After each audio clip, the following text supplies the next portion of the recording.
4 news के खुसूसी transmission में खुशामदीद। जैसे कि मुल्क भर में जीआईटी का चर्चा चल रहा है, इस वक्त हमारे साथ स्टूडियो में मौजूद हैं senior court reporter Shaukat Qureshi साहब, ये बताएं कि आखिर ये जीआईटी है क्या, इनकी कानूनी क्या हैसियत है, क्या अब तक आपके तजुर्बे के मुताबिक अदालतों ने जीआईटी के बुनियाद पर किसी को सज़ा दी है?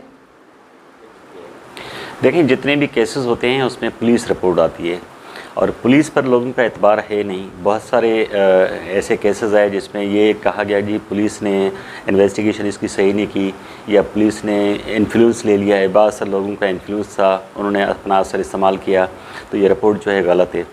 फिर उसके बाद जो बड़े बड़े केसेस थे, ख़ासतौर पर दहशतगर्दी के जो केसेस थे, उनके लिए पुलिस पर डिपेंड करने के बजाय इन्होंने क्या किया, एक जीआईटी बना दी।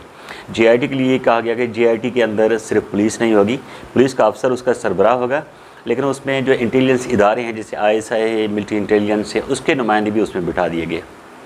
तो 5-6 लोगों पर मुश्तमिल एक मुश्तरका टीम बनाएगी जो किसी भी मुलज़म को, जिस पर बहुत ज़्यादा इल्ज़ामात होंगे, इंतहाई ख़तरनाक केस होगा या ख़तरनाक मुलज़म होगा, तो उससे वो मुश्तरका टीम तहकीकात करेगी जी आप पर जो इल्ज़ामात हैं वो बताएं कि इसमें क्या हक़ाइक़ है।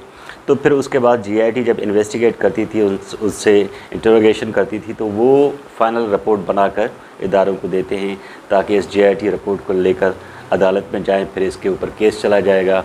तो ये एक जीआईटी है कि इस तरह उसकी तश्कील होती है, ये उसकी फ़ाइनल जो है ना फाइंडिंग्स होती हैं वो पेश की जाती हैं। जीआईटी की हैसियत क्या है? कानूनी एक्सपर्ट्स जो कहते हैं वो कहते हैं कि जी पुलिस रिपोर्ट की तरह ये भी एक रिपोर्ट है, क्योंकि जो शख्स कस्टडी के अंदर होता है, कस्टडी के दौरान जो मुलज़म से बयान लिया जाता है वो उस वक्त अहमियत अख्तियार करता है जब वही बयान आकर वो मुलज़म अदालत में कह दे कि जी जो मैंने कहा है वो सही है। या तो जीआईटी ने जो अपनी फाइंडिंग्स दी हैं उस फाइंडिंग्स में कोई न कोई प्रूफ हो कि जी इन पर जो इल्ज़ामात, इन पर जो हमारी जो रिसर्च, हमारी जो फाइंडिंग्स है उन पर ये इसलिए बनती हैं कि ये उनके पास प्रूफ है। अगर वो जीआईटी रिपोर्ट ट्रायल कोर्ट के अंदर, अदालत के अंदर जब केस चलेगा वो साबित नहीं हो सकेगी, तो वो एक कागज़ों के पलंदे के अलावा कुछ भी नहीं होगा।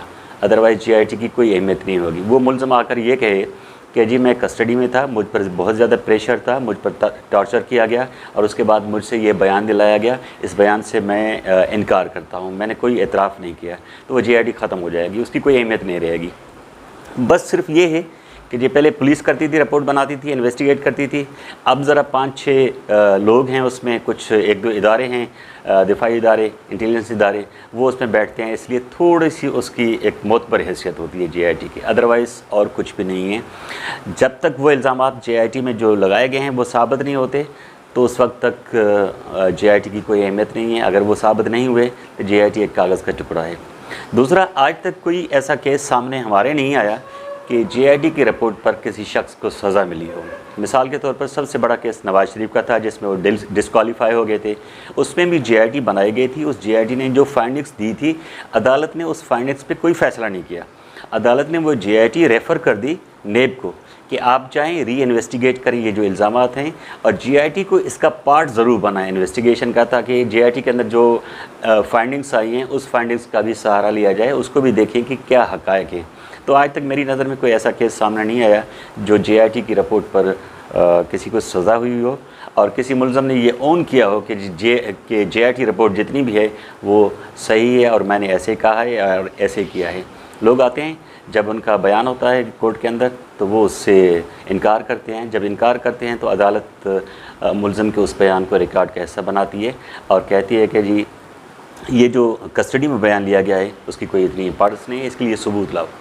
बहुत शुक्रिया शौकत कुरैशी साहब, आपने बड़ी तफसीली अंदाज में जीआईटी को बयान किया। नाज़रीन, आपको आप भी इल्म हो गया होगा कि जीआईटी है क्या और उनकी कानूनी हैसियत क्या है और किस तरह मुलज़मान को जीआईटी की बुनियाद पर सज़ाएँ दी जा सकती हैं।